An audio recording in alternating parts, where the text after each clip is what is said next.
price of freedom is death. We're coming to get our check.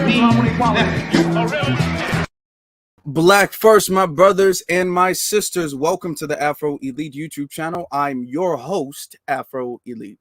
Before we get started, please make sure that you guys hit that subscribe button, notification bell, thumbs up, like button, share button, all of that, because all of that helps the reach and the growth of the channel. For everything that you brothers and sisters do, I appreciate it sincerely. Thank you all very, very much. All right. Be one to every single last one of you all. And let me just make sure, because sometimes I got to send out secondary notifications due to certain reasons. We don't need to say it, but we all know why. So you got to send that out right now. As you guys are coming in, if you guys could, do a B1 or, just let me know you're in the building, because that's very, very helpful. All right. Okay. Everything seems like it's going well. Now, I'm going to start this off by saying this is the beginning of the year.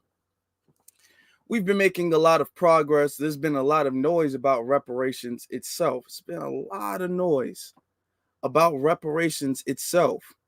So there have been organizations, and there are upcoming organizations. There are events. There are things going on that are, and the key word of today, brothers and sisters, the key word of today is not a new word, is not an unfamiliar word, is a word we've been using for the longest time, called controlled opposition. This stuff is all controlled opposition. All of it is controlled opposition. This stuff is people who are being sent to our community by the dominant society to sow seeds of either confusion or to misguide or to just straight up, in certain instances, hinder and block and barricade our success and our progress when it comes to our rightful debt, which is reparations. All right. So, stemming from, let me pull this clip up. Stemming from, it says,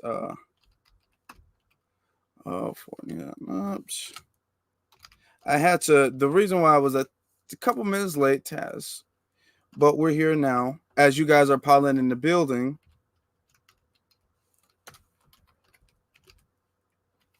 I had to reset my computer or whatever because my Wi-Fi was acting a little bit janky, but it's okay. Let me see. So we have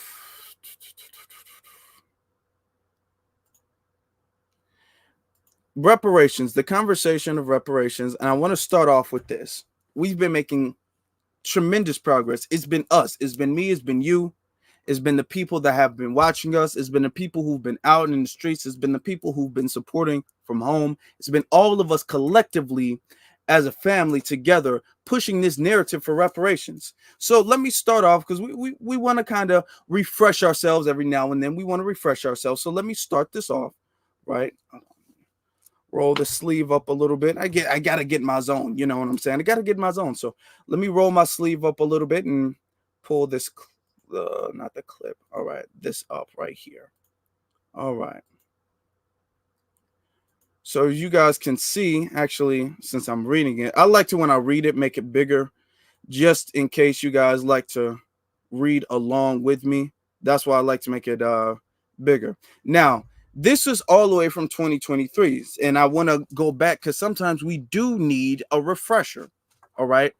Now, is a couple years ago, California started a task force deliberately for the purpose of discussing reparations, what reparations could look like, who it belongs to, and it was due to foundational Black Americans on code in California who were going up to those task force, who were calling into those task force, and even the ones who are not in California, it was due to us setting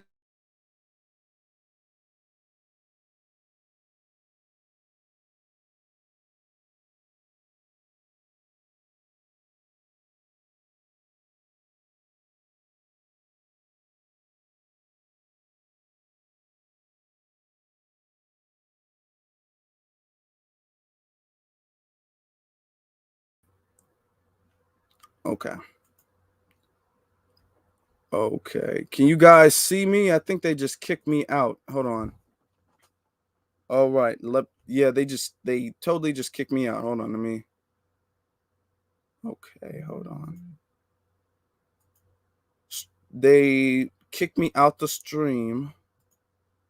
Leave a thumbs up if you guys can see me. I don't if I'm freezing, if I'm frozen still. And this is what happened earlier today. This is why it took a couple minutes. So if you guys can hear me clearly, let me know. Please leave a thumbs up or something. You said Paul says I can see you, Hurricane. Our good brother Hurricane's in the building. He can see. Okay, you guys can see me. This is what happened earlier, but it's okay. We're going to work through it. We're going to work through this. All right. So before I even pull the article up, because of the public narrative that we've been setting, not just in California, shout out to the Maine family who are on the front lines in California. But in California and really nationwide, whether that's in New York, whether that's in Chicago, whether that's in North Carolina, South Carolina, Atlanta, Texas, DC, all of these places, because of the public narrative that we have been setting about who reparations belong to, what reparations is, which is cash payments, why we deserve reparations, and how reparations is not for this quote unquote cause of racism, even though we do deserve to be compensated for that. But that's not why we're being compensated for reparations, because it is a debt that is owed to us. And because of that narrative that we have been getting out to the ether, we've been getting out to the public, the California has had to adjust their task force to say and to mirror and to mimic what we on the grassroots have been saying. This is why when I say things like we are more powerful than we give ourselves credit for oftentimes, what we say here, the even the controlled opposition has to follow. They can't seem like direct opposition. They have to seem like controlled opposition. So that means they have to follow it. You understand it? So let's continue. Let's try this again with this thing right here. Hopefully that doesn't happen again, what happened before. I really hope so. But we're going to continue again. All right. It says everything you need to know about California's reparations report. Now it says 2 years after the statewide task force set out to determine how much Black Californians were owed for slavery, racism, and discrimination policies, its highly anticipated report will make waves. Now, if you can see right here, this date was in the end of June in 2023. All right, so this was a little bit, but I want to show you the progression and how things have progressed as far as the task force and all of that stuff is concerned. So sometimes we do have to go back to discuss this properly in its full and proper context. It says, after more than 2 years of fact-finding reports and public hearings, the California Reparations Task Force in June 29th will hand over to state lawmakers an extensive report and recommendations for compensation to eligible Black people in California for the harms of slavery. In most cases, I don't mind the word Black, but since we're talking about reparations, and anytime we talk about reparations specifically, in most cases, you guys will see me using Black pretty interchangeably. I'm loose with the word, except when it comes, if you guys notice, except when it comes to reparations. When it comes to reparations, that's when you see me almost exclusively use foundational Black Americans or descendants of American slaves. That's pretty much exclusively when I mean, like, nah, Black is just not cutting it. And you talk about police brutality, okay, we can talk about Black. You're talking about employment discrimination, you talk about legal discrimination, we can talk about Black. I'm loose with the word in those circumstances, in those cases. But when we're talking about reparations, that's when I'm like, no, we're gonna need to specify a little bit more than Black. All right. So says California was not a slave state. I mean, okay, but it's saying, but more than 4,000 enslaved Black people were taken there between 1850 and 1860, typically by plantation owners to work in the gold mines. Many settled in California after slavery ended. some creating wealth, buying land and building communities, only to face generations of discrimination, land theft or seizure, disproportionate over policing, housing segregation, inadequate schools, and other issues that have led to racial disparities in many areas of life. In 2021, then Assemblywoman Shirley Weber, a Democrat, authored a bill to form a task force to examine and develop reparation proposals for the harms of slavery on Black people in California. It was the most ambitious effort in the country to address redress for the impact of slavery on Black people. Was it really? Was it really the most? I mean, because all you're doing is really push having a task force that's going to have people discuss reparations and no. I think they're doing a little bit too much by saying no, giving Shirley Weber a little bit too much credit there. Because to be honest, if you want to talk about ambition is the rally for reparations. That was ambitious. Okay, that's what it was when people were out there handling business and there was no confusion. I can't really say anything is quote unquote ambitious when there's so much confusion, when people are coming up there saying, well, reparations is gold coins and reparations is land and this is the land of the Moors. And there's too much confusion for me to say it was the most. And I'm not discrediting anything, but for me to say it was the most ambitious effort to address reparations. I mean, they're saying this over Dr. Claude Anderson. They're saying this over our brother Tariq Nasheed. They're saying this over a whole lot of I don't know. I wouldn't say that, but okay, I ain't hating.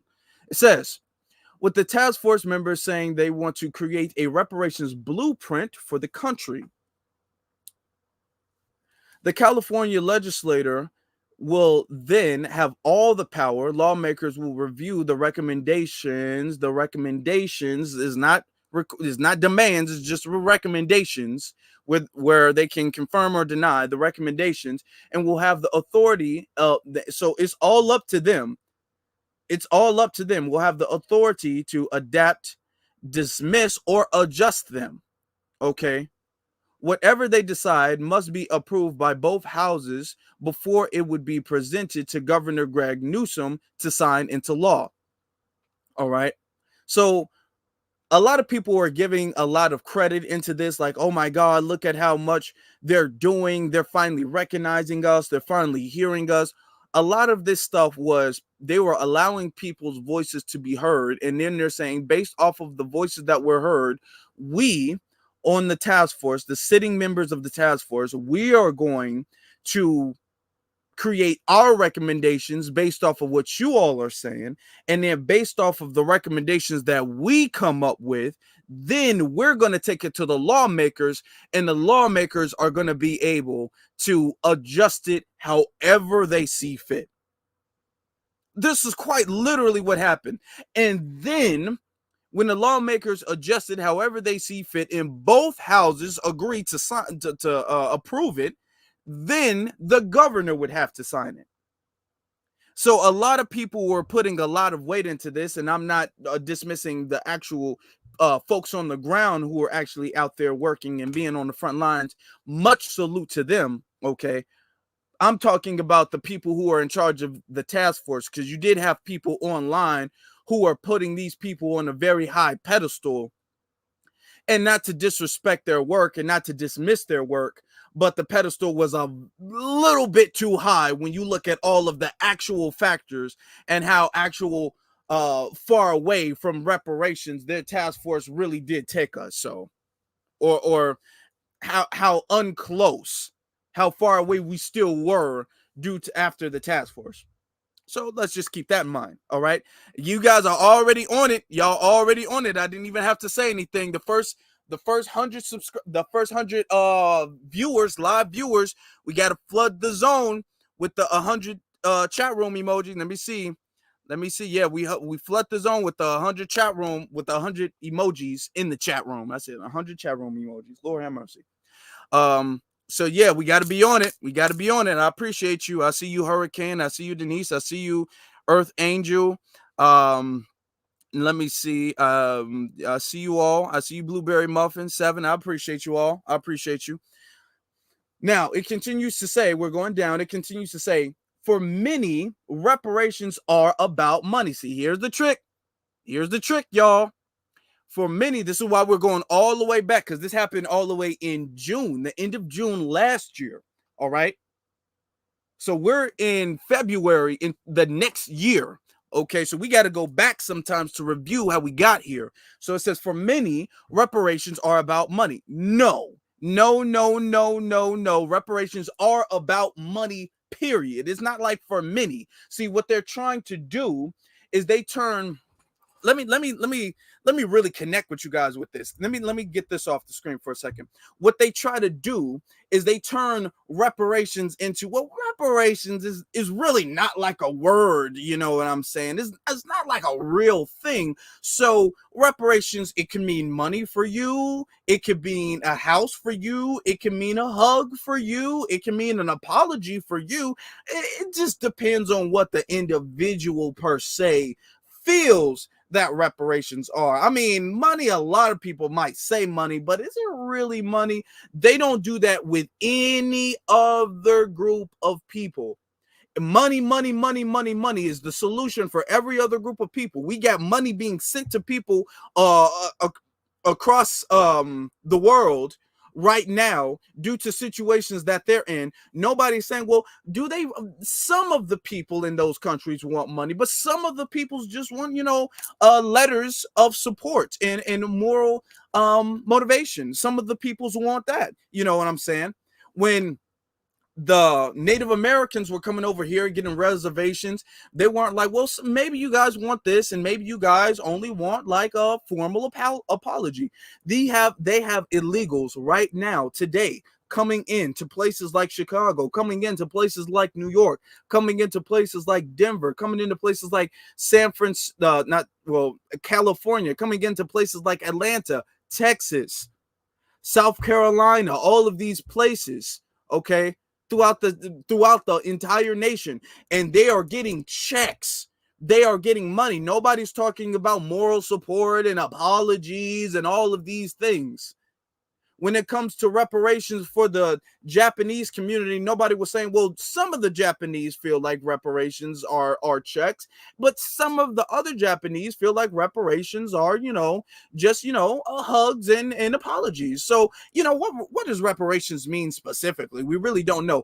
Only when it comes to foundational Black Americans do you see reparations becoming this very confusing thing that nobody can really get a grip on. Nobody can really define. It's up for interpretation. It's different with every single person. That's the only time you ever hear reparations be this confusing thing. Well, some say this and some say that, and you got to respect both opinions. No, it is money. If you don't say it's money, you're not talking about reparations. I really needed you guys to connect with me when I said I didn't want to say it behind the damn webpage. So I wanted to like face to face, or as close as face to face I can get with you guys for that. Now let's continue. Now it says, for many, reparations are about money. When could those eligible expect to receive funds, and how much will the task force recommend?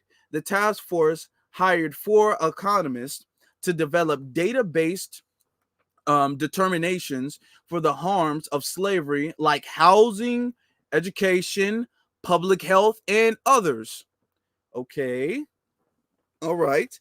However, now here's the thing. However, task force member Don Tamaki said the committee's final report will not include any dollar recommendations.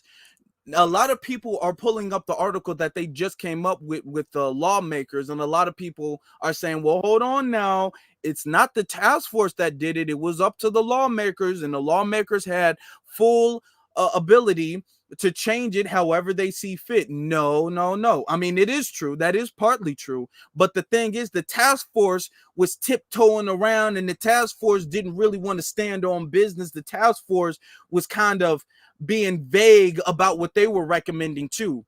They were like, well, I mean, it could do that, but then they have this dude, Don Tamaki, which don't sound like a foundational Black American, to be honest. And they had non-FBA up there on the task force for whatever reason. But his recommendation said, no, it shouldn't be any dollar amount. So when you have people on the task force who are saying wishy-washy stuff like this allows it to become easier for the lawmakers to say, well, hold on, well, now the task force said it didn't have to be money, so why should we make it about money? That's what that is. All right. So it says, although previous reports indicated that the task force would recommend 1.2 million per eligible person in installments, Tamaki said the committee decided to have the economists propose methodologies to calculate the harm. Quote, rather they nor the task force has recommended that the state pay any specific amount, he said. Continues to say, that means it will be up to the California Assembly to determine financial compensation to those eligible after reviewing the intensive report. Extensive, I'm sorry, not intensive. It's probably intense, but extensive report. Okay. Tamaki added that should the legislator want to provide monetary payment to eligible citizens, the task force has recommended that the amount be calculated based on how long such persons lived in California and other factors. Now, here we go to this part. All right, here we go to this part. It says, who is eligible for reparations? Now, this is what I'm saying. When people act like the things that we do on YouTube, on especially YouTube, I would say, Twitter and Instagram and stuff like that. But YouTube is the main driving force. YouTube is the absolute main driving force for all of this. So that's why I appreciate your support so much. It says, who is eligible for reparations? Figuring out who will receive reparations would be a complicated process. That's the first sentence they use, which is untrue. You see how they're muddying the waters already. First, they're not saying, well, it doesn't have to be cash, and then who's going to be eligible. They're giving the alley-oop for the lawmakers to botch the deal. That's what they're doing. All right. It says, first, they would have to be able to trace their lineage directly to a person who has been enslaved in the United States, or to African Americans who lived in the U.S. prior to 1900, which is not really difficult. That's not really difficult, okay?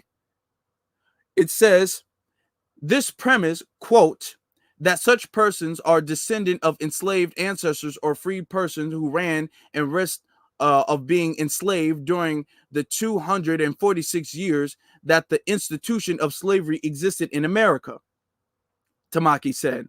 However, determining that lineage may be challenging. It won't be challenging for us. We can just, and I'm not talking about ancestry.com. I'm not talking about, extensively doing your research on your family history.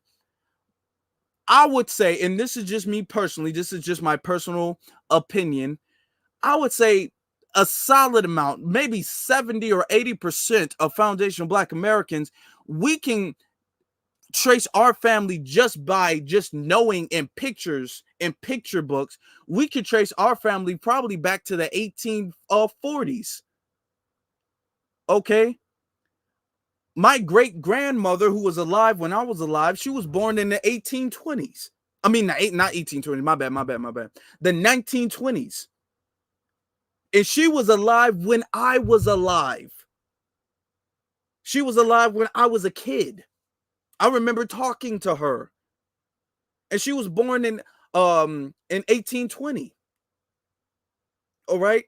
So we literally know members in our family who go all the way back nearly to that date because they were alive not that long ago. Folks is making it seem like this was thousands of years ago. This was not thousands of years ago. A lot of foundational Black Americans especially the ones who are foundational Black Americans on both sides, they would be able to trace their family back. Even if it's not to the 1920s, at least back to the 1950s. You still got folks alive today who was born in the 1940s. What are you talking about? It's going to be difficult. Just ask them, oh, who is your father? Who is your grandfather? Bam. And you go past the 1900s. It's very, very simple. And that doesn't take even extensive research or ancestry.com or anything like that. Okay? Tracing your family lineage is not that difficult. And I'm just talking about off the top of my head because I didn't like grow up with her, but I grew up knowing her, my great-grandmother. All right? Now, it continues to say, I'm going to circle it back. It says, however, determining that lineage may be challenging. DNA testing for companies like Ancestry.com can establish what parts of Africa someone is from. Okay. And that person's dominant gene pool. Look, y'all. No. Incorrect. Remember, we had this thing. I'm going to show you to you guys again. All right. Remember, we had this thing when we were talking about reparations the last time. And we said we were going to take a piece of paper. Let me get this piece of paper. Okay. And when we see certain things, we're going to scratch it off.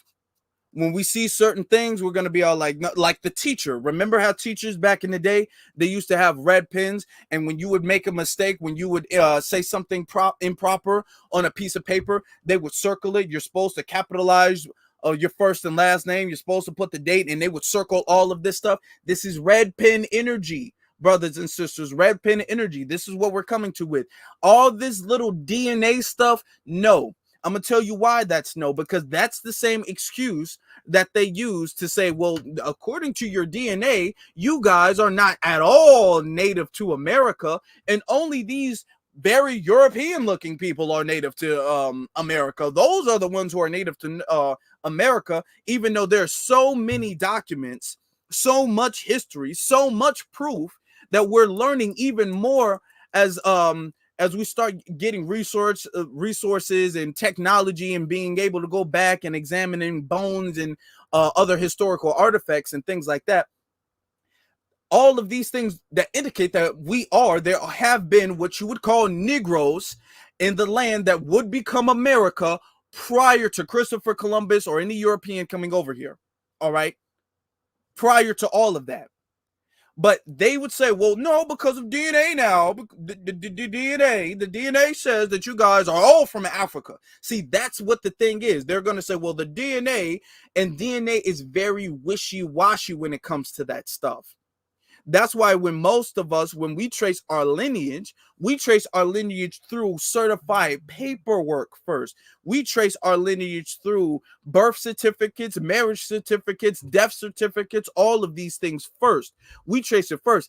Some might go the DNA route like as a secondary option, but that's not the primary option because that's a very weak science. Even the scientists who study DNA say that's a very weak science. Or whatever. It's very difficult when people make it seem like you can track people through DNA. It's very difficult to really track people through DNA. Okay. And to pinpoint and determine where they're from or whatever the case is. No, we're not going to do that because that opens the door. This is why we got our red pen energy on. We got to keep it on. That opens the door to say, well, first off, according to the DNA analysis, you guys are not native whatsoever. None of you Negroes are native. You guys all lie about being Indian because you guys are insecure. All of you all are from Africa. And since you're all from Africa, we do have to let Africans have reparations as well, too, because there's going to be first and second generations of Africans and Caribbeans who are going to have DNA that are similar, Because let's be honest, there were slave ships that dropped foundational Black Americans off, the ones that did, the small percentage of us that were dropped off by the slave ships, and then there were some that dropped them off in North America, in the Caribbean. So what if me as a foundation Black American, or you as a foundation Black American, what if you have the same DNA tie loosely to somebody who was born in Jamaica or somebody who was born in Haiti? It's a possibility. It is a possibility. So with that, they can say, well, hold on. If you're going to give reparations based off of DNA, me and him are thousands of years ago. We came from the same small tribe in Africa. So I'm just as eligible for reparations. It really blurs the line. And they're using the DNA thing because the DNA thing is their excuse, because with DNA, they're going to be able to say, well, according to myself and myself, I'm going to say whose DNA qualifies and whose DNA don't qualify. That's what they're going to say. That's the thing that they did with the Native Americans. And that's why you see a whole bunch of European Native Americans, quote unquote, the $5 Indians, who are on these reservation tribes, tax-free exemption, all that stuff. And you have actual foundational Black Americans who are Native Americans and who don't get it to be a part of that. All right. So the DNA stuff, we got to use our red pen energy and be all like, no, all that. No, we don't want to hear nothing about DNA. We can track everything through paperwork. We can track all of what we need to do through paperwork. All right. You're really messing the game up when you bring up DNA. All right. So, going back to what it says, let me see. Now, right here it says, however, determining that lineage may be a challenge, DNA testing for companies like Ancestry.com can establish which parts of Africa, and no hating, but we got to use our red pen energy when it comes to the word Africa, because the word Africa and the word reparations should not be brought up in the same conversation. And this isn't disrespectful. This isn't hating. This isn't wishing anybody bad. This isn't quote unquote being hateful or xenophobic or anything. But the word Africa and the word reparations needs to be separated when it comes to conversations. Okay? The same way the word foundational Black American and the word CARICOM is separated, and the word African Union is separated. The same way they separate us when it comes to CARICOM is the same way we're going to be separating them when it comes to our reparations. So we're just going to keep it, even and fair, so things can be orderly, since they set the precedent of separation. So we're going to just do it that way. All right. So it says parts of Africa someone is from, and that person's dominant gene pool, whatever that means. Okay. But DNA testing alone might not determine if someone is a direct descendant of an enslaved African in the United States. Documents like birth certificates and the census records can show a person's lineage, but some may need genealogist help. Hiring a genealogist is not inexpensive. Okay. See with the trick bag language, it says, quote, but even that is not going to guarantee that someone can establish their lineage through records because the records were messy, said psychologist Shirley Grills, another task force member. See, all these people in the task force, no wonder the lawmakers botched the deal. Records were destroyed, buildings burned, information was recorded incorrectly, names were changed for various reasons. So that may be a challenge. Genealogists were going to be in high demand. Not really. Are genealogists really going to be in? Because the thing is that don't you have, especially for a lot of us, and I don't have any statistic to back this up, but I would say majority of foundational Black Americans are full FBA. You do have some who have one FBA parent and one non-FBA parent, okay? but I would say majority of us have two FBA parents. Majority of us do. So even if the record's on one side of your family, because all you really got to do is prove one side of your family. So even if the record's on your maternal side of your family was destroyed, the other side of your family should still be intact, or vice versa. What are the odds that both sides of your family, you can't trace their lineage back on, literally past the 1900s, prior to the 1900s, because both sides of your family's historical records were destroyed? Like the odds of that, because they keep trying to push the fact that genealogies are completely necessary, and they're really not. Okay, they're really not. All right. Continuing. Additionally, there would be tires to eligibility based on the different amount of time one lived in California. Currently, or in the past, the calculations of the harm based, see, it's not harm based, but of the harm based on, say, the devastation of Black businesses, financial losses due to redlining, housing discrimination, or the taking of land or property by eminent domain. Quote, there are multiple calculations, Grill said, meaning each eligible person would not get the same amount, if any at all. See, this is why we no. We're not going to play that game, because that's not the game you guys play with the Native Americans. That's not the game you guys play with the Japanese. That's not, you guys didn't say, well, hold on. He had a business, and when we put him in the internment camp, he lost his business, and he didn't have a business. So we're going to give you a little bit more. We're going to give you a little bit less. No, that's not the game you all played when it came to anybody else's reparations, where you guys were unevenly divvying out the reparations. No, you get some and you don't get some. No, we're not going to do that, because y'all don't do that with nobody else. See, this is the game that they start playing when it comes to our reparations. When it comes to our reparations, then it's this game of, okay, well, hold on. We got to give it to the people who are hurt first. We got to give it to them first, and then we got to give it to them the most. And then if there's anything left, then we can, no. So it continues to say, now this is the task force. We're not even getting to the lawmakers yet. This is the task force. It says, how could California pay for financial reparations? There are ways that the state could generate funds, Grill said, including tax programs, were also the opportunity for the state to pay out in installments rather than a lump sum. And in doing that, Grill said the California government can stretch out the hit to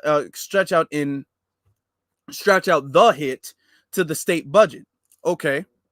And to be totally honest, I feel like most of us in here are fine with that. Most of us in here are not sitting up there saying that reparations need to come in a lump sum. Most of us are in. Now, the amount you pay can't be no $1,000 or nothing like that. You can't be giving no light amount of money. But if you give me about $100,000 a year on, just maybe for maybe $100,000 or $150,000 a year for my first installment, I can make that work. I can make that work. Yeah, I can make that work. You know what I'm saying? You give enough of us. If we do it in installments, if the installments are large enough, I don't know if you want it on like a monthly basis, probably a monthly basis, or maybe a weekly basis. Yeah, we could do that. We could do that. You know what I'm saying? You guys have done that with other groups of people, because the budget you guys owe us is so large that you might have to do that. But once you guys get to that, and yeah, if you guys, as long as you guys don't soft shoe the money, because I'm not taking well, we're gonna give you $5,000. No. You put a good $100,000 on there. You know what I'm saying? Yeah, okay, that's fine with me. That's fine with me. As the first installment, not it, but the first installment, I'm cool. I can work with that. I can use that to start developing stuff. Okay. Now, it says, she added, quote, America is very resourceful and California is a resourceful state. When it has to come to the need to generate resources to handle a situation, America has found the money. Yeah, that's very true. It's very, very true. When we had to come up with billions of dollars for Ukraine, nobody asked that question. The same with 9/11 victims. That's true as well. When we had to pay out reparations to the Japanese Americans, nobody asked, where's the money going to come from? So I have to ask the question, why now? It's a veiled question that questions if Black people deserve to be compensated for what has been done to them. That is what California has to do in this case for reparations. See, that's the thing. That's the thing. When it comes to reparation, when it comes to the question of, well, where is the money gonna come from? I'm not sure where the money's gonna come from. No, nobody else asked that question. The undertone of the question of where is the money gonna come from is that them Negroes should not be getting any money at all. That's the undertone of that real question. Because nobody is sincerely wondering, like, oh man, America is just really, really broke when it comes to you all. So it continues to say, what programs will be recommended to address the harms of slavery? The task force has recommended more than 100 programs or policies as redress for the harms of slavery. See, this is what we're talking about. Nah, we're not talking about no damn programs and policies. What the hell is a program? Okay, but let's be fair and let's read into it. There are dozens of areas covered in the recommendations. Racial terror. Okay, what that means, not sure. Political disenfranchisement. Housing segregation. Separate and unequal education. Racism in environment and infrastructure. Pathologizing the Black family. Okay, I'm not sure how you can calculate the compensation for that. It says control over creative, cultural and intellectual life. Can someone explain to me what these things mean? Cultural and intellectual life. What does that? Not property. Okay, all right. This is okay. Stolen labor and hindered opportunity, which is slavery. An unjust legal system, mental and physical harm and neglect. See, when you see things like mental harm and all this mental trauma, the reason why you see me oftentimes avoid talking about trauma when it comes to compensation is how do you properly calculate Black people's trauma in numerical numbers? How do you properly numerically calculate the amount of compensation you need to pay them for the mental trauma, not physical, but even the physical trauma can be difficult. How do you mentally see that the line gets very blurry, and this is what the task force has been on. Okay, it can see say the racial wealth gap. Oh, okay, well, I mean that's something. Now, it continues. Now we got to go through all of this. There are these areas are, quote, as important as compensation for eligible individuals, Tamaki said. Now, mind you, this is the same Tamaki that said that we don't need cash. Why?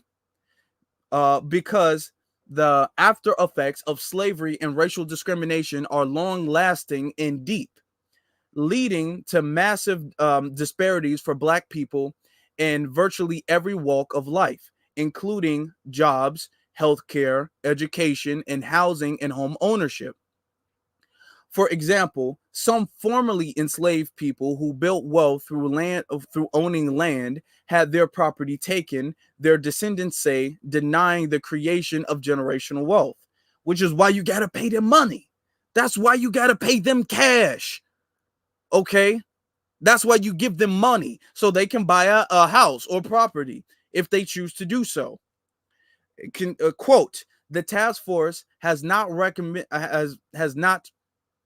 recommended that individual compensation should be prioritized over any other remedy, Tamaki said. So you're saying that individual compensation, which is cash compensation, is not going to be prioritized over mental and physical harm and neglect. So you're going to prioritize mental and physical harm and neglect equally as cash payment reparations. Okay? Or racial terror. Whatever that means. Whatever that means. When they say political disenfranchisement, what does that mean specifically? Because what they're going to say is, well, hold on, there's no racist laws. You can't really say it's political. Okay? All of these things. What the hell is control over creative, cultural, and intellectual life? What does that mean? And how are you going to say this is an equal priority? This should be equally prioritized to cash payment reparations. See, this is what I'm saying, that the task force has been botching the deal and setting up the okie doke for the longest time. It continues to say, and we're doing this leading up to the lawmakers, so we have to understand properly. So continuing, it says the committee recommended that many of these programs be run by or through the California American Freedmen's Affairs Agency, which would establish an updated version of the Freedmen's Bureau. The organization instituted in 1865 after the Civil War to assist formerly enslaved people. Some opposed to the Bureau say existing organizations that specialize have established staff in specific areas should be in charge with this task. Such as who? Which organizations would you delegate to be in charge of this task? Because I can't think of one sitting organization that is around today that I would delegate to be in charge of this task. All of these organizations are bought and paid for shills and controlled opposition, like the NAACP. It continues to say, who could be left out of receiving reparations?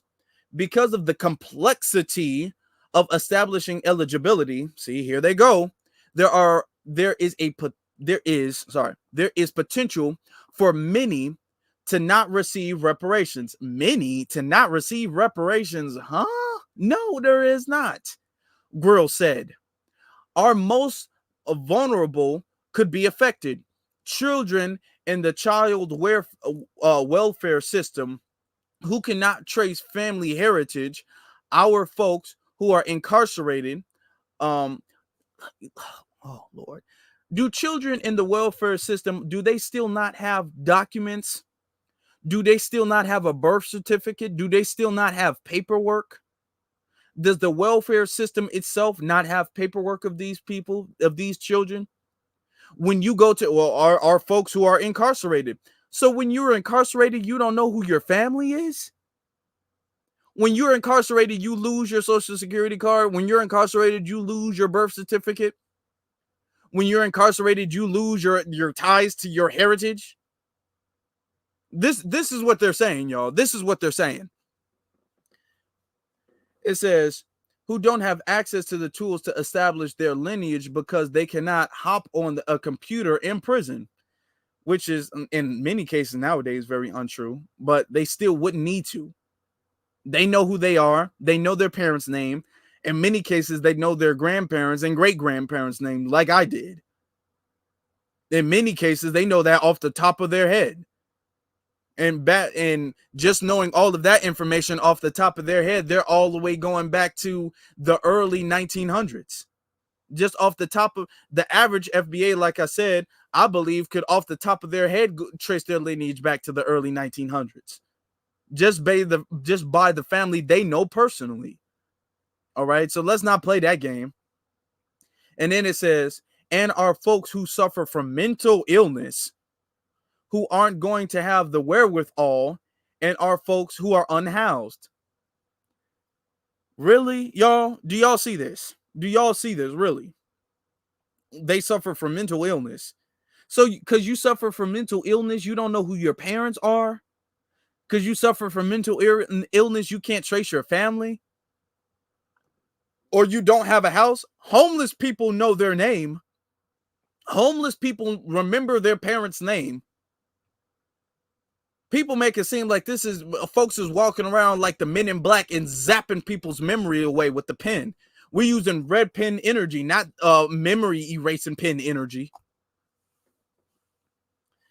It says, in those cases, Grill said, the Freeman's Agency would be responsible for helping those who cannot establish lineage. And if that fails, it is unclear what provision can be put in place to address this, she said. It wouldn't fail. It's not difficult. It would only fail if you all wanted it to fall.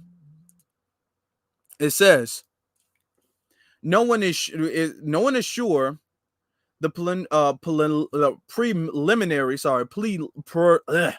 preliminary report has 500 pages. The final report may be double in size. So Grill said it is likely that the assembly will digest its content over the summer and address it around September. Now, mind you, like I said, this article was all the way stemming back from to last year, in the end of June last year. All right. So we've been, and the reason why they have not been as successful as they would like to have been is because we've been having brothers and sisters actually go up there. Some have called in, but we've had brothers and sisters actually go up there and represent and get some straightening done. Let me show you a video. Come on, computer, come on. Okay. Many of you all have seen this video before, but check this video out real quick. If I can. Okay, here it is. I want to shout out to our good brother Tariq Nasheed. You all remember this, and this is the Tariq Nasheed. He came up there with that red pen energy. He came up there because little articles and stuff like that they were pulling and little games that they were playing about, well, reparations is really for racial terror, and reparations is for cultural life and educational life and stuff like that. So Tariq Nasheed, he got up there and he went there on some red pen energy. And he came up there and he was all like, no, y'all not about to play these games. Y'all not about to blur the lines. You're not about to muddy the waters. You're not about to confuse the people and sow seeds of sabotage for the lawmakers. We're not just allowing you to let that pass and sit by idly. So this is the type of energy that prevented that stuff, and that really the whole foundation of Black American community is really on right now. Respect to all the brothers and sisters here in the Bay Area, first of all. I want to make 3 quick points about reparations and then let our other brothers and sisters speak. First thing, we have to understand we have to focus and keep the emphasis on it being lineage-based. The problem is we see a lot of trick bag language being mixed into it where it opens the floor for other groups to come in and undermine us. Reparations in the form of... Now, this was important for him to say because around this time, if you guys remember, around this time, you had a whole bunch of people who were saying things like, well, and I'm gonna get to your Cash App. I'm just noticing this. Shout out to Mike. I'm just noticing this. But a lot of people were saying things like, well, hold on. Well, Native Americans, though, we got to give the Native Americans. If you're going to give it to the Blacks, you got to give it to the Native Americans. So Tariq was really there on that red pen energy. And he was all like, no, let's get this straightened and let's get this out the way. OK, this isn't about everybody and their mama getting reparations. I'm going to take it back a little bit. Us. Reparations in the form of lineage-based compensation is not a compensation for racism. Let's be very, very clear. See, and this is what I said about the whole, racial terror. Define racial terror. What does that mean? What exactly does that mean? See, that's the thing. No, this isn't about racism. Now listen to how he gives them straight. And shout out to our brother Tariq. If we open the door to racism, Hispanics can come in, Asians can come in, Middle Eastern people can come in. It will become affirmative action again, where we are left holding the crumbs and everybody else is holding the cake. So we have to focus on the lineage-based reparations, especially the agreement that our foundational Black American lineage accrued out here in California. In California, this was a state that allowed slavery. People say that this wasn't a slave state. There was informal slavery here. The only reason they made it a technicality to make slavery illegal in California, they didn't want the white wealthy slave owners back east coming here getting all the prime real estate. They had slavery out here. Our foundational Black American brothers and sisters and our ancestors were out here working enslaved. San Bernardino, California was a slave colony. There were slave colonies here around the Bay Area. We couldn't get out of slavery because they made it illegal for Black people to testify against white people. That's how they trick-bagged us up into slavery here. Now, I will say this, and this is something I did when, if you guys remember the video I did about my steps, about the reasons why the Great Migration is not considered fleeing. And I made that video. A lot of people, the video blew up. Folks loved it. Some folks hated it because it cleared the line. And after I made that video about the reasons why, and I gave 5 key reasons why the Great Migration was not fleeing, you kind of seen people stop using the Great Migration as an example for fleeing. It really slowed that down because they were using that a lot in that talking point, and I got ahead of it, and it really dialed that down. Now you don't really hear people use that because of my 5 key points that nobody can really refute. And remember, in that particular broadcast, I said the same thing Tariq is saying about California is the same thing that was going on in Chicago as well. So a lot of these states that say, well, you know what, we didn't technically have slavery. Well, you didn't really have plantations where you had slave owners and you had plantations living on the slave on the slave owners' property. Not necessarily, but you did have little black codes and black laws and things like that where a black person could not testify against a white person. So a black person could be enslaved by a white person, and even if it was illegal, the black person couldn't testify and white people weren't going to testify. So the white people were allowed to have slaves in Chicago, and I showed you guys the documentation of that. And the same thing Tariq is saying is happening or has happened in California is the same thing that happened in Chicago. It happened in New York. It happened in all of these other places. Okay, so we have to remember that. We have to be compensated for that. The second thing is we can't include all of these other groups with our reparations package. We hear a lot of Black and Native American. We hear a lot of Black and brown. That won't work either. All of these other groups, they've been compensated. Every single group besides foundational Black Americans has been compensated. White slave owners were compensated. White immigrants in the 1800s were compensated with the Thank you, Homestead sir. Act. Okay. Thank you so much for your comments thank you so this much, morning. family. And next, Boy, was he out there getting them straightening done though. He was out there cooking, wasn't he? And see, that was that red pill, I keep saying pill. That was that red pin energy that was needed, that was necessary. So they weren't able to botch the deal as successfully as they really wanted to. But eventually, under the rug, they were able to slide it to the lawmakers, and the lawmakers have been able to make a proposal, which is why we're coming back with the red pin energy, and we're coming back and we're getting in the straightening done. Let me show you exactly what the California lawmakers have been doing. Pull up this article real fast. Okay. Now check this out, brothers and sisters. Check this out and make this bigger. All right. It says right here, California announces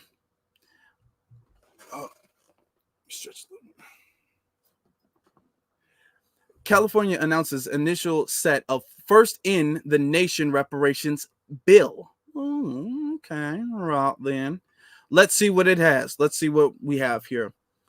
Just a little bit bigger. It says California lawmakers announced the nation's first set of reparation bills with an S, bills on Wednesday, with the legislation that will require the state to recognize and apologize for systematic racism against black residents for nearly 2 centuries. Brothers and sisters, I'm gonna do a little experiment with you real quickly. Can we do it? Can we do a little experiment? I want to do a little something. Hold on. I don't know exactly how I can do this. I want to see if I can make a poll real fast. I don't know how I can do this on they changed the system, which they didn't. They changed it because I wanted to do a poll real quick. How about we do it like this? We do it like this. If you guys feel like you want what they call a quote unquote recognition and apology for systematic racism, I want you guys to leave the thumbs up emoji. If you guys feel like you don't care about a damn apology or quote unquote recognition, I want you guys to leave the thumbs down emoji. Leave the thumbs down emoji if you could give a damn less about recognition and an apology. All right. I'm just curious as to what the family thinks about it, because I mean, I don't want to impose my opinion. Okay, hold on. Let me see.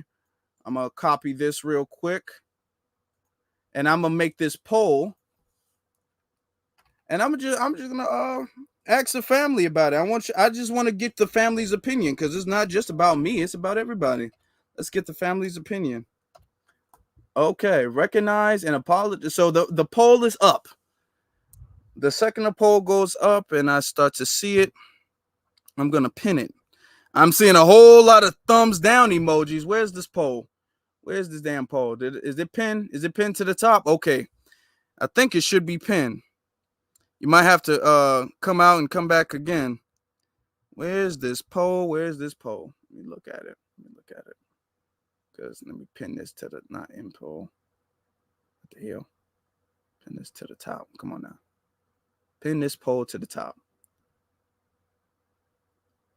Okay. Well, I don't see if I can pin it to the top.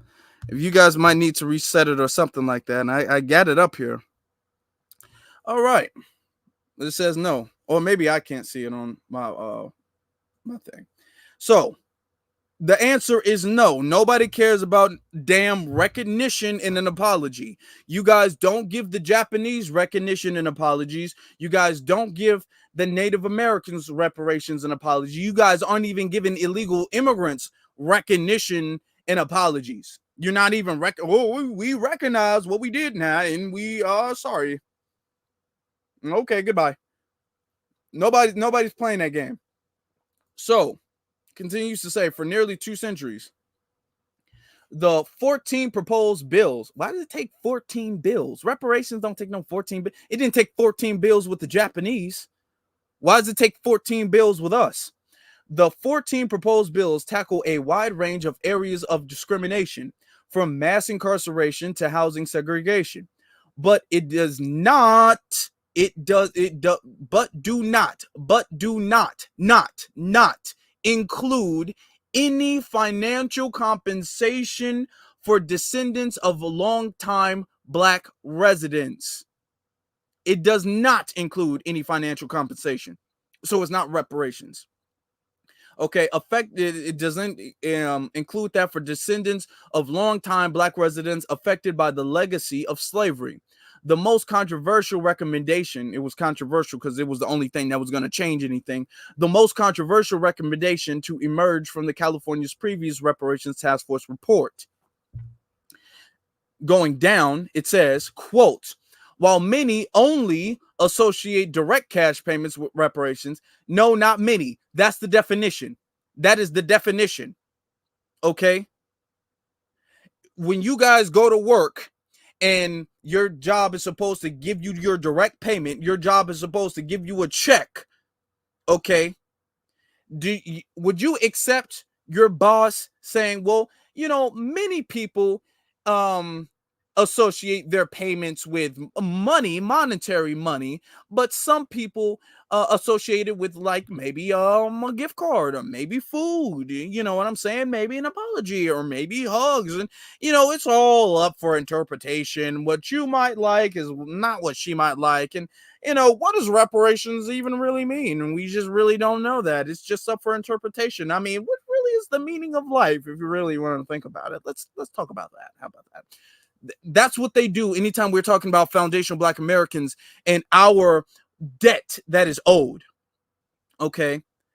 So it says, while many only associate direct cash payments with reparations, the true meaning of the word to repair involves much more. Lori Wilson. Lori Wilson is the woman who's on the thumbnail. So you all know. So you guys have a visual of her in your head.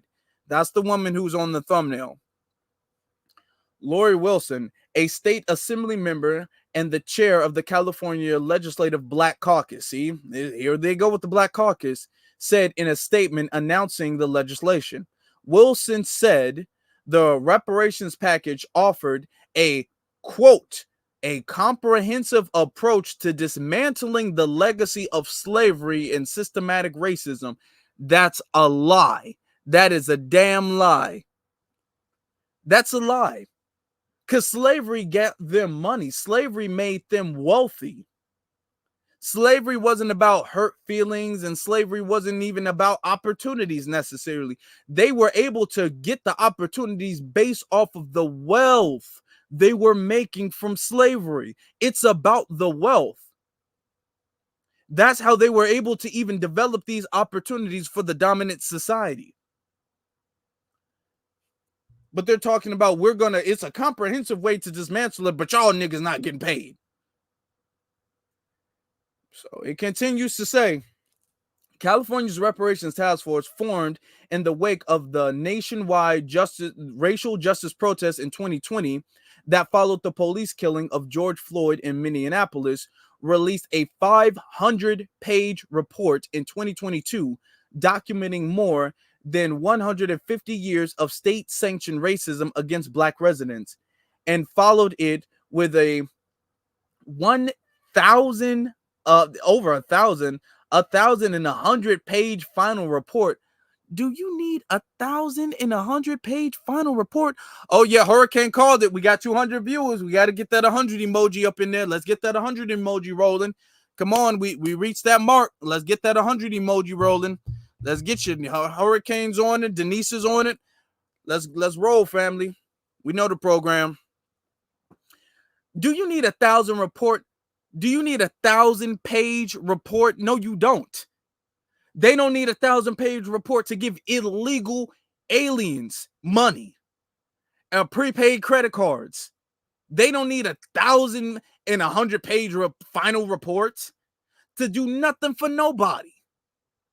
But with us is, you need paperwork, you need no. All right. Then it says that included a long list of potential ways the state could redress and repair the historic wrongs, including individual cash payments, which they just said they were not going to do.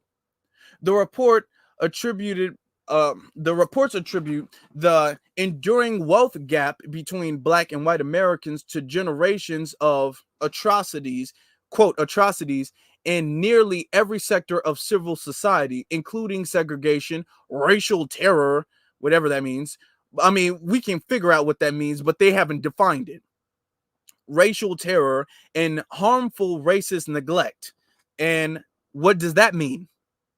Harmful racist neglect. See, the thing is that they say things like racial terror, and when you say things like racial terror, something that you might think of is maybe police brutality. You might think of Dylan Roof, for example. You might think of that. When you think of harmful racist neglect, you might think of being denied a loan discrimination. You might think of housing discrimination. You might think of employment discrimination. You might think of all of these forms of discrimination. But the thing with that is that it's not defined. It's still vague. So what you might be thinking it means might not be exactly what it means. See, this is why with the red pin energy that we've been on every single thing. Now we know what segregation means. That's very clear. But harmful racist neglect by whom and to who in what instances? See, this is why we have that red pin energy, because we might think something, and this is what they've been doing to our communities for the longest time. They use some words that give an implication, and then they can when they don't deliver on their vague promises, they can be all like, well, hold on, I never technically said that we were going to do that. And they've been doing that for the longest time. Continues to say, the CLBC said the, quote, first step of its reparations package would be the resolution ACR 135 that recognizes, quote, how laws in California were crafted to directly cause harm to its Black residents, and that it would be followed by the bill requesting a formal apology. Let me highlight that for you all. A formal apology. All right, a formal apology by the California's governor and its legislator for the role California played in human rights violations against African slaves and their descendants. A formal apology. Let me look back at this poll. Let me look back at this poll just so I can get a visual of how y'all feeling about apologies. It's looking like almost 100% of y'all, and I'm assuming probably a few of y'all pressed the yes button by accident, but it's probably more than that. It's at 88% right now, and I'm assuming some of y'all pressing the yes button by accident, to be very honest, saying they don't give a damn about no redress and apology. So continues. It says, the CLBC's other bill includes some sweeping measure and many smaller ones responding to the increased attention to how Black Californians' property was repeatedly seized by local government without proper compensation. One bill, quote, restore property taken during race-based use of eminent domain to its original owners, or provide another provide another effective remedy where, scroll this down a little bit, where appropriate, which is vague, such as restitution or compensation. Another would, quote, amend the California Constitution to prohibit involuntary servitude for incarcerated persons, which is good because Kamala Harris was damn sure abusing that. Then that's good, but the thing is that incarcerated persons in California are not only foundational Black Americans, because y'all not going to just do this when it comes to foundational Black Americans. That's not just who it's for. All right. And here's the thing about giving people the land back, just like in the situation with Bruce's Beach. Let me pause it for a second so we can explain this. Just like with the situation with Bruce's Beach, if you guys give people the land and the fact that the area around it has already been developed, this area has already been developed around this land.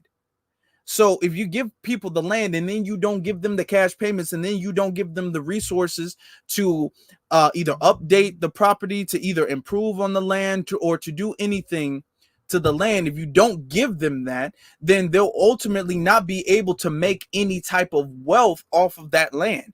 They won't be able to turn the land into anything. So that ultimately means, in the very same situation with Bruce's Beach, that ultimately means that they're going to wind up giving the selling the land back. That's what that means. So They know what they're doing. Like, well, we're gonna give you a house. Okay, well, when you all took the house from my grandparents, you didn't have skyscrapers around this house. Now you have skyscrapers around this property, so the taxes are out. In California is already a very expensive state anyway, so the taxes are already out of this world. You're just giving this to me, and you're not giving me the necessary compensation needed to develop it and to turn it into a business or whatever the case may be. Something that my grandparents would have been able to do had you not taken it from them with eminent domain. But you took it from them with eminent domain, and then you're going to give it back after making the area so expensive, just like the situation with Bruce's Beach. You're going to make the area so expensive that I'm not going to be able to maintain. And even if I could, I would be just barely being able to maintain it. I would not be able to turn this into generational wealth. I'm going to wind up having to sell it back. So the same situation. So you can't just have the land without having the monetary compensation. All right. Let's get back to it. Hold on.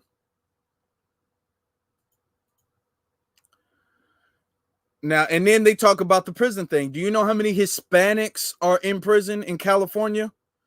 You know how many white people are in prison in California?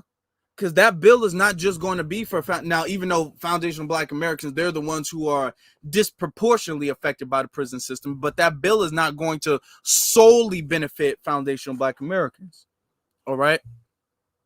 Now it's saying other bills would prohibit discrimination against natural hairstyles in competitive sports.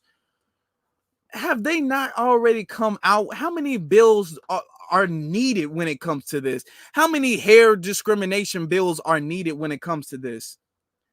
Don't they be signing? Didn't Joe Biden himself sign the quote unquote Crown Act? And we're still seeing hair discrimination, not just when it comes to competitive sports, when it comes to schools, when it comes to jobs, when it comes to all.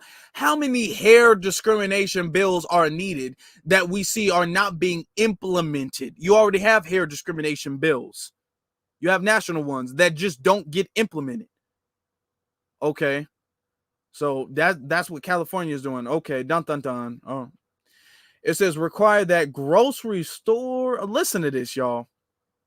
Require that grocery stores in underserved communities, not Black, but underserved communities, provide public notification before they close. What? Okay. That's what the bill, they're just going to let you know like a week or so before that they're going to close. Okay, it continues to say, block state prison systems from banning books without review, and grant programs to expand access to career technical education in STEM fields, and to fund, quote, community-driven solutions to decrease community violence in African American communities. Y'all, this is the worst nothing burger set of bills. All of these bills are a bunch of nothing burgers, okay? Talking about we're going to require stores to announce to the community before they close. I have literally not seen anybody complain that the stores don't announce they're going to close in enough time for us to get adjusted to another grocery store. Where do you hear that complaint? Okay. Discriminating against natural hairstyles, you already have a bill like that. We're going to block state prisons from banning books without review. Huh? Who asked for any of this? Who asked for this? Who said, hey, man, I just got to say, I mean, when we talk about reparations and everything like that, the fact that y'all keep reviewing the books before y'all give it to my cousin in prison, that I feel like that is a big problem. Who asked for any of this? This is 14 bills of nothingness. This is 14 bills of nothing burger right here. All right. Then create grant programs. And it's not saying specifically for us. Create grant programs to expand access to career technical education in STEM fields and to fund, quote, community-driven solutions. What does that mean? That could mean more money to the police. That's what that could mean. That's what that could mean. It says the proposals, only some of which have been released with the full text of the legislation, have been met with both praises and skepticism. Of course, mainly skepticism. Jonathan Burgess, Jonathan Burgess, a Sacramento firefighter who has been a prominent supporter of reparations, told Cal Matters that the legislation was, quote, phenomenal, and it's quote, phenomenal, in that, quote, it's a momental, says, more Lord, my tongue is twisting. Momental profound time. They're gonna get these old, washed up. I don't know why my tongue was twisted when I came to. That's that Burgess name. His name threw me off. They're gonna get these old, washed up folks who say anything that you do for black people, that's phenomenal. This is phenomenal. That's what I'm talking about. These are the same people who get impressed when they see a damn Emmett Till statue. These are the same people who get impressed when they see a George Floyd statue. These are the same people who get impressed when they see Hip Hop History Month. These are the same people who get impressed when they see Kamala Harris dancing a jig with the 50th anniversary of hip hop. These are the same people who are impressed with the Juneteenth becoming a federal holiday. Do I need to go on? Do I really need to go on? These people are just impressed with recognition that you exist. There is nothing, quote, phenomenal. There's nothing. This is a momentable, profound time. And they instead of getting the skepticism, they're going to get the praise. Okay, because it's met with much heavier skepticism than this. It says Erica Smith, a communist for the Los Angeles Times, called it, quote, one of the most half-baked package of bills I've ever seen, adding, I hope this gets better. Talk about half-baked. This thing ain't baked at all. You can't say it's half-baked. The thing is still batter in the bowl. They haven't even put it in the damn oven yet. It ain't half-baked. The thing is still batter. You ain't even mixed up the batter. You still got little chunks of batter in there. It's not even good batter yet. This ain't half-baked. This is old-ass batter in a bowl. California's first in the nation state reparations effort has inspired individual cities, including San Francisco, Boston, and Detroit, to form their own task force to consider reparations for Black residents. But it has also sparked thorny debates over who should be eligible for reparations, as well as major right-wing backlash, particularly with the 2023 task force recommendation that descendants of both enslaved and free Black Americans who lived in the U.S. in the 19th century should receive financial payments as compensation for generations of discriminatory treatment. Sorry, y'all. So yeah, you of course you had that. The right wings, they was getting all upset about it. They was getting all mad.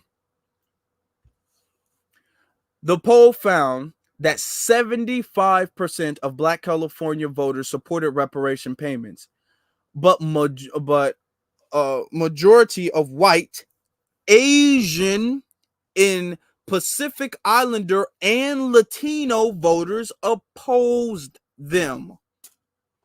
while folks are sitting up there talking about black and brown and black and Asian and all of the black and Pacific Islander, all of these other people. Now, when they have their crisis, the first people that they're calling for is FBA. When they have their crisis, we're the first people anybody looks for support for anything like that. But when it comes to cash payments, majority, they're not just saying white. Keep this in mind. They're saying Asian. They're saying Latino. While they're making it seem like Latino went 50-50 with black people when it comes to hip hop, Latinos always hated black people. They hate them in their own country. You can ask Latinos about that. They'll tell you. Okay? Asians as well, too. They hate black people. All the blackface they have in their media. And I'm not talking about, well, there's a difference between China and Japan, both of them. All right. So that's really the end of that. I'll scroll down to see if there was anything more. It's not. This is why, brothers and sisters, we have to be on our red pin energy. Because when we see stuff like this, this is why it's getting a lot of pushback. That bill that they're seeing is getting a lot of pushback. So they're not going to be able to give it to the residents of California, and the residents of California start shucking and jiving and acting like, oh my God, thank you so much. I never thought we would have this day come. They're not going to have that. The days of, I'm just glad that you see us now. Those days are over. Those days are gone. They're over with. It's done. All right. Because foundational Black Americans are on our red pin energy, when just like our brother Tariq, when we see stuff like this, we say, first off, y'all playing with the games about, well, who is eligible, who is not eligible. It's so difficult to trace your lineage. Speaking of tracing your lineage, let me get to the super chat from our brother Mike C. Since super chat, he says, Biddy Mason was a slave from Mississippi who won her freedom in San Bernardino, California. In the 1850s, California did not have a convict leasing program. All right. See, that's it. That's his in the 1850s. All right. So let's be very, very clear. We know our history. Shout out to you. Thank you very much for that, because that's important information. We know our history. Okay. We know our history. We know the situation. We're not going to sit up here and act confused about, well, you know, if you're in jail, then you don't really have a computer. So you really don't know if you're even from America. You might not be from America. You just don't know because you're in jail now.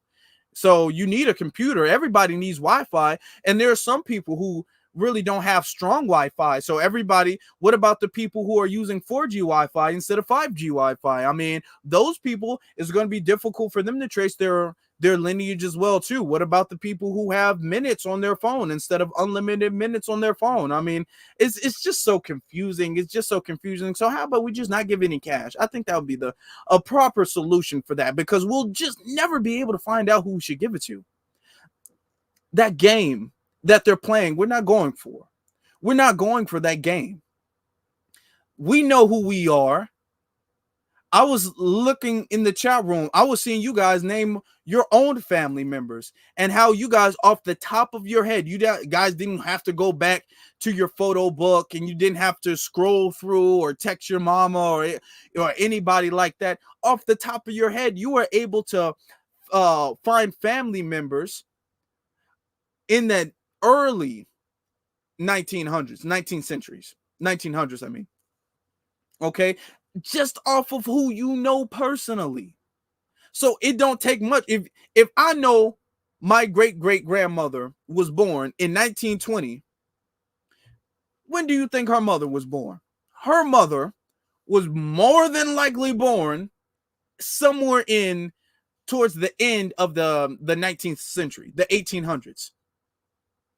She knows who her mother is. It's not going to be hard. It's not going to be hard. We not, and this is the thing that we have to understand. We're really not that separated from slavery. We're not that separated from that time. This was not thousands of years ago. It was not even really hundreds and hundreds of years ago. We're going to be very honest. It wasn't that long ago. We can trace all of this stuff. none of this stuff is going to be difficult. All right. That you're seeing, I'm seeing in the chat room. Look at this. Okay. It says my granddad was born in 1905. 1905. Off the top of your head. All right. You got people, he can trace his family back to the 1800s. Very easy. I have very easy. Shout out to the super chats. I appreciate the super not the super chats, the cash apps. Shout out to the cash apps. Martin, I don't want to, Martin Kamiko, thank you very much for your cash apps. I'm not gonna say your full names. The 1800, look, you and that's your grandmother. Who's your grandmother's grandmother? Bam, you got it. Your grandmother's grandmother. You got it right there. It don't take digging through paperwork. Folks make it seem like we gotta find national treasures, and this is like some type of movie or something like that, where we gotta find some note in a bottle, and we got to take the note out the bottle and lift it up and see the hidden message in the sunlight, and we got to go through some ancient tunnel and pull some lever to open some door and to find some type of treasure and open its head up to find another letter, to find another map, to find this ain't national treasure, brothers and sisters. This is not no national treasure. Most of y'all damn near are tracing your lineage back now. Most of y'all tracing your lineage back right now. We don't got to go through no national treasure and dig up mummies or nothing like that. We don't got to do none of that. And to be very honest, some people 1865.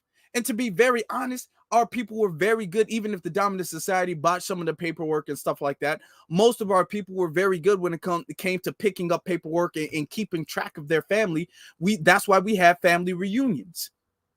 So even if we don't have the paperwork, we might not have the paperwork, but your cousin has the paperwork, or your auntie has the paperwork, your grandma has the paperwork, your auntie on that side, second remove. Like, we know each other. We know how to get it. We would know how to get it. It's not going to be difficult. Okay, that's number one. All right. Number two, then when we talk about getting it, then it's cash payments. It is cash payments. It's no, well, some people think that reparations can be cash. Some people think that it can be. Notice in the article when they say, well, some people think that reparations can be cash, they didn't say what the other group of people think. Well, most people assume reparations is cash. Well, if most people, and not all people, assume that, what do other people assume reparations is? You're not saying that. You're trying to make it seem like reparations is some confusing and divisive thing where it's all up into the person's interpretation. Okay? It's not. Just like payments. Payments are not up to interpretation. Your boss cannot pay you how your boss sees fit. Your boss has to pay you money all the time. They can't pay you money up until this time and then pay you something else. No, that's not how nothing works. You guys have never ever played that game when it came to other people. Well, maybe reparations is really education, because isn't education rich? You know, and you want to be rich with knowledge and rich with education, because you weren't allowed to read when you were slaves. So maybe education, so free college, or, you know what I'm saying? How about that? How about everybody just go back to college? How about no? You didn't tell the Japanese they needed to go back to college. You didn't tell the Native Americans they needed to go back to college or go to college. You're not telling folks in Ukraine they need to go to college. You're not telling the illegal immigrants they need to go to college. They're getting money. They're not even going to college. A lot of them. All right. So we're not going to play that game. It's not about that. It's not about college. We're not going to play the game of all of the vagaries. The vagaries. No, this is not about racial terror. And why I say that is, and it's not because of the fact that racial discrimination and brutality is not important. Let me be very, very clear. It is important. It's very important to get justice for all of that stuff. But what I'm saying is that what is racial terror defined as? If there's hundreds of people in this chat room right now, if I ask half of you, define racial terror in 2 sentences, there's going to be a whole bunch of different sentences. If I say I will give you 2 sentences to define racial terror, one person might say something, our brother Hurricane might say something, our sister Denise might say something, Antithesis might say something, you know, our brother Iron Will might say something. You don't it's vague. We might have the same idea, but the thing is, when it comes to the law is not up to what the idea of what the law is. What the way the law works is about what is written on the paper.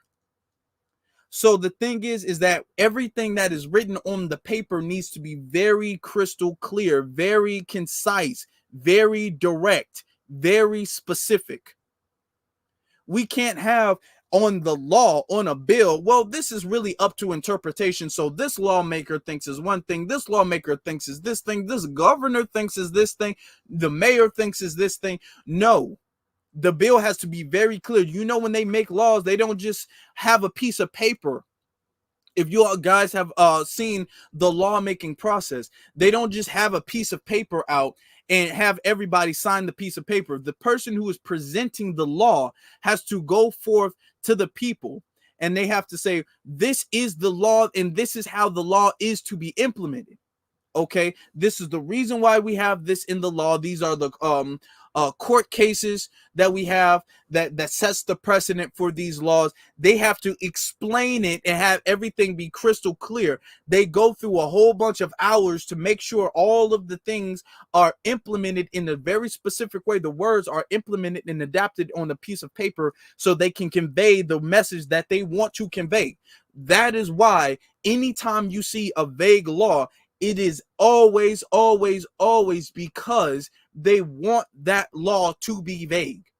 All of the time, 100%, without any exception. The only time you see vague laws is because they want that law to be vague so they can implement it however they see fit. So when it comes to racial terror, because next thing you know, they're going to have another Stop Asian Hate. And they're going to be all like, hold on, now we do have a thing about racial terror, don't we? And, you know, we can't just say the racial terror is about black people. Now, if you guys wanted to get rid of racial terror, why don't you guys implement an anti-black hate crime bill? That now I can see that. That's not vague. An anti-black hate crime bill where you guys are putting black society in a protective status. That's not vague. Notice they're not saying that, though. They're saying racial terror, because then when they have a whole nother thing about the Asian hate crime bill, they'd be all like, well, hold on, now we do have a thing about racial terror, so we got to compensate them. And then you have a whole bunch of Latinos who they are victims of racism, right? You know what I'm saying? So we got to compensate them, and the native is vague. And hold on. Blacks can be racist. Blacks can be racist to Asians. You guys were, you know, pushing them down a few years ago, so you guys should kind of pay them. Like, see, that's the little loophole that you're going to find yourself in, the little trap door that you're going to find yourself in when you allow stuff like that. All right. Then when it comes to things like just vague words such as cultural or intellectual life, what does that mean? Like I said, if you put on a piece of paper and gave this, if you wrote cultural, creative, cultural, and intellectual life, and gave that statement to 10 people, all 10 of them would give you different answers, or some of them might not give you an answer at all because they don't know what the hell that means. All right? They wouldn't know what that means. Then when you say things like, okay, well, what about segregation and what about redlining? Okay, well, that's a real issue, and that's an issue that can be calculated. But the thing is that in order for you to actually redress and resolve and compensate those people for that issue, you have to do it properly. You can't do it without money, just like the situation with Bruce's Beach. The situation with Bruce's Beach, it happened to them because of the fact that they gave them the land after all of that time of fighting for it. They gave them the land. But the thing is that the laws currently, when the family got the land, the laws currently was saying, okay, well, you really can't redevelop the area. The area has already been developed. So you can't really take it down. You can't really do a lot of construction work because the area is already developed. So there's limited amount of things that they could do. There's finite amount of things that they can do, and they don't have the financial capital to really make anything of Bruce's Beach, of that property, to turn it into a financial gain. They don't have that. So since they couldn't turn it into a financial gain, ultimately, really, it became a financial burden. It would become a financial burden because now you have to pay on this land that you can't make any money from, and there's really no benefit in you having. So now you either have to sell the land, or you're going to wind up going broke, which would mean you're going to have to sell the land anyway. We're going to take it back really regardless. That was their plan the whole time. This is why you can't just say, well, we're just going to give you that. No. And then here's the thing. What about, let's be honest, what about the people who already have houses? Anytime they bring up the housing issue, what about the foundational Black Americans who already have a house? What about them? Okay. What about the people who might not want to use their money to buy another house? What if they might want to use that money to advance their career? What if they might want to use that money to start a business? What if they might want to use that money to invest in their education? What if they might want to use that money for other things? Okay. How do you know that? And you don't have the right to strip that opportunity and that option away from them. All right. They don't have that right. So that bill's not going to go anywhere, because what they needed for the people to do is they needed for the masses of Black society to co-sign that. And the masses of Black society was all like, this is the worst nothing burger. Y'all wasted y'all time. This bill is not worth the paper it's printed on. We looked at that and we was just like, ugh. We just kind of threw it down like that. We didn't even place it, and we just threw it down like, ugh, metaphorically, like, ugh, this is disgusting. That's how we looked at it. And that's how it should be looked at as. Okay, it's nothing burger. It's a waste of time. It's actually, we're going to be very honest, is actually disrespectful and offensive that they would even waste our time proposing such a bill. It insults our intelligence, brothers and sisters, that they would propose a bill like that and sell it to us. That is insulting our intelligence. I am offended. And I'm not even from California. I'm offended that you guys would even think that we would co-sign this, that you would think that we would even allow such foolery to pass, and for us to be grateful for that. That offends me. I'll be damned. And then you guys are saying that you guys want this to become the precedent for other cities and other states. Oh, no. I am offended by that. And so should every one of you all be. And so should every Black resident in California. That's disrespectful, insulting our damn intelligence like this. Okay? You don't know. No. Hell no. When we give you that red pen energy and we give you the damn instructions, you need to follow the instructions, okay? You're not getting no, you're not getting no class. We looking at all of this, we give you a F-. This looks plagiarized. How I know it looks plagiarized? Because all of the students have the same damn paperwork. So nope, this looks plagiarized. You didn't write your name. The date ain't right. The numbers ain't right. You talking about Africa. You talking about DNA. You talking about racial terror, cultural life. You're talking about, oh no, red pen. No. That's it. How dare you go to detention? Get in the corner. Okay, I'm telling your mother when she comes to pick you up. How dare you give me this thing and think I'm going to give you a passing grade for that? Is metaphorically speaking, we need to get a damn ruler and just start smacking the hands of the kids, metaphorically, and that's just completely metaphorically.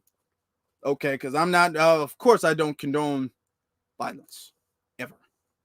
Okay, yeah. Tell somebody say you're expelled. That's what I'm talking about. Oh no, just don't come back. Just don't come back. Don't come back. Saying I'm having flashbacks. Hey, y'all know what it is. Y'all know what it was. Come on now. Y'all know what it was. Y'all know what it was.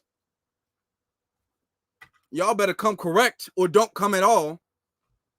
Talking about the lawmakers now, the reason why in the beginning I wanted to go to the task force, because this is the importance of making sure the precedent in the foundation is set up properly, because the task force was on a bunch of BS. The task force was on a bunch of vague, well, does it have to be money? Could it be something else? Who gets it? Who doesn't get it? How much should it be? Like, that's what the task force was really on. It was brothers like Tariq Nasheed and others who were going up there with their red pen energy, and they were getting some straightening done.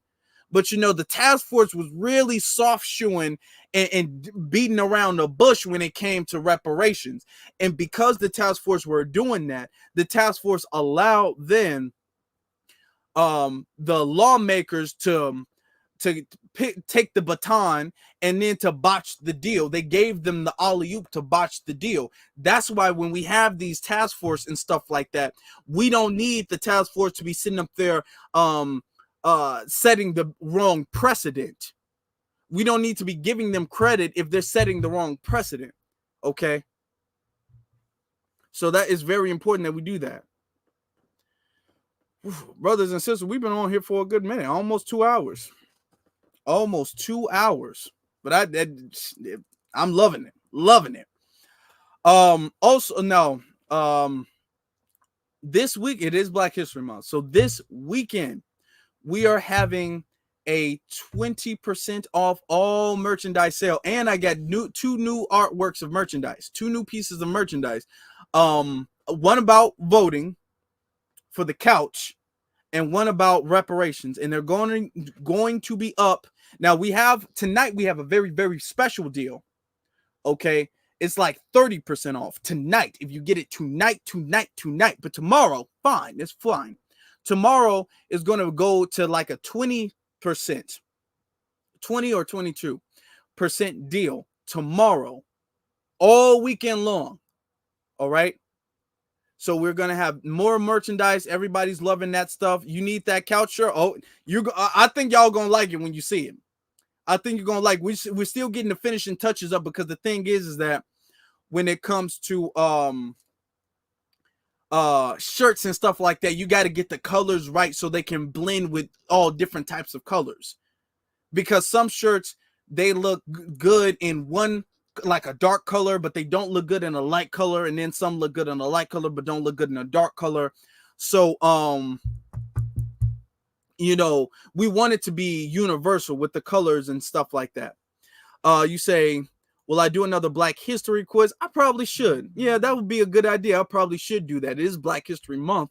I probably should do that, you know, and maybe have call-ins or other guests and stuff like that. That would be a good idea. I gotta get that together. I got to get that together. I appreciate that idea, sister. Now, you all should be, if you're not, following me on my various social media platforms, which is Afro Elite on Instagram, and then the Afro Elite on Twitter, and the links to both of those are in the description below. All right.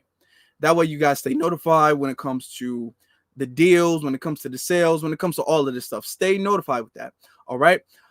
Please make sure that you guys leave a like, leave that thumbs up button. Now, as we're leaving, remember the program.